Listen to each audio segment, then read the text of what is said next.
This question is from CBSE 2025 Mathematics Examination. Statement of the problem says determine if the lines r equal to I plus j minus k plus lambda times 3i minus j and this line intersect with each other or not. तो अब हम लोग दो equations दी हुई हैं. First equation is r equal to i plus j minus k plus lambda times 3i minus j. This is the first equation.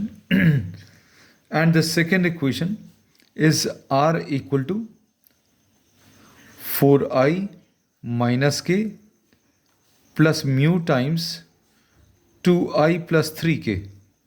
We have to find out whether these lines are intersecting or not. So we will be rewriting these equations. Rewrite these equations. The equations कैसे लिख रहे हैं फिर से? We are opening the brackets. R equal to ये i plus J minus के है plus lambda को अंदर मल्टीप्लाई करेंगे 3 lambda i minus lambda j and collecting similar terms. I वाले टर्म्स एक साथ ले लें तो आई वाले टर्म्स एक साथ लेने पर यहाँ पर क्या बचेगा 1 प्लस 3 लेमडा. जे वाले टर्म्स को अगर एक साथ ले लें तो जे वाले टर्म्स को एक साथ लेने पर क्या आ जाएगा ये और ये वाले terms. This will be 1 minus lambda and k वाले terms this is minus k. So this is the first equation. We have rewritten this first equation. अब सेकेंड इक्वेशन अगर अभी हम लोग लिखें rewriting this second equation. Second equation में क्या आ जाएगा r equal to 4i minus k plus mu को अंदर मल्टीप्लाई कर दें 2 म्यू आई प्लस 3 म्यू के. अब इसमें i वाले टर्म्स एक साथ ले लें. i वाले टर्म्स अगर एक साथ ले लेंगे तो i इंटू 4 प्लस 2 म्यू आएगा. j वाले टर्म्स इसमें भी नहीं है इधर भी नहीं है. सो this is 0j and k वाले टर्म्स में के कॉमन अगर ले लिया के अगर कॉमन लेंगे तो यहाँ पर -1 बचेगा और यहाँ पर ये 3 म्यू बचेगा. So this is the second equation.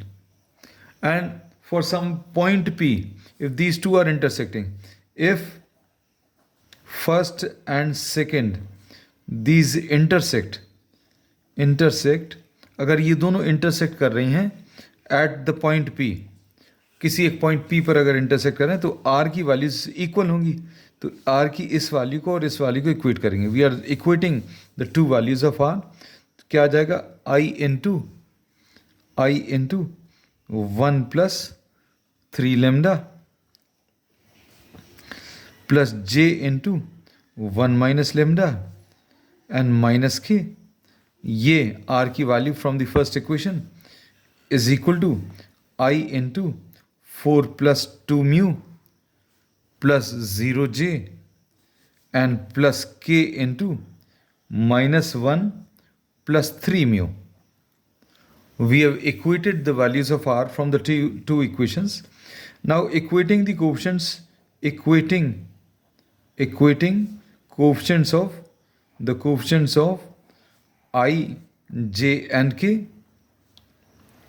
ये क्योंकि दो इक्वल वेक्टर्स हैं तो क्या आ जाएगा 1 plus 3 lambda is equal to यहाँ पर 4 प्लस 2 म्यू आएगा.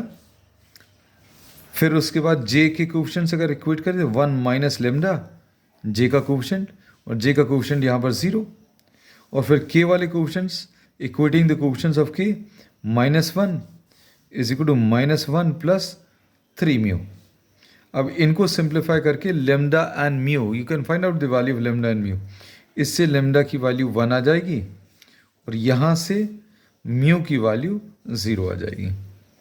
And solving any two equations you are getting 3 equations by equating the coefficients of i, j and k. Solving any two equations you will get the values of lambda and mu and if these satisfy.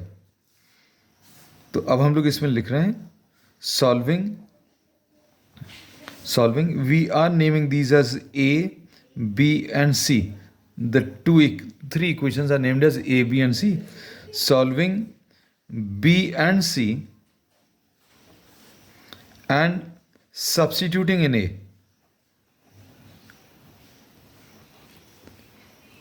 In A, we'll try to see whether the equations, whether the values obtained from B and C are satisfying first or not.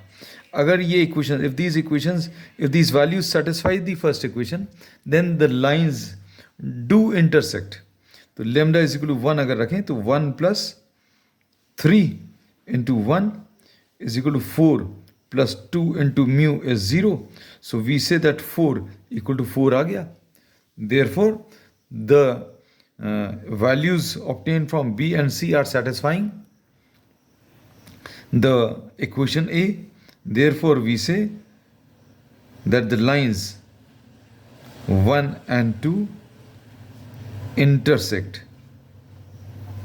हमारा answer यहीं पर आ गया. And if in case the point of intersection is to be found out, then you can substitute either the value of mu or lambda in any of these equations.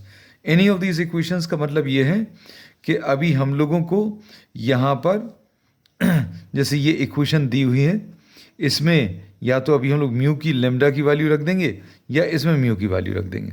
जैसे mu की value अगर 0 रखेंगे, if we put mu is equal to 0 in this, then r will be equal to 4i minus k.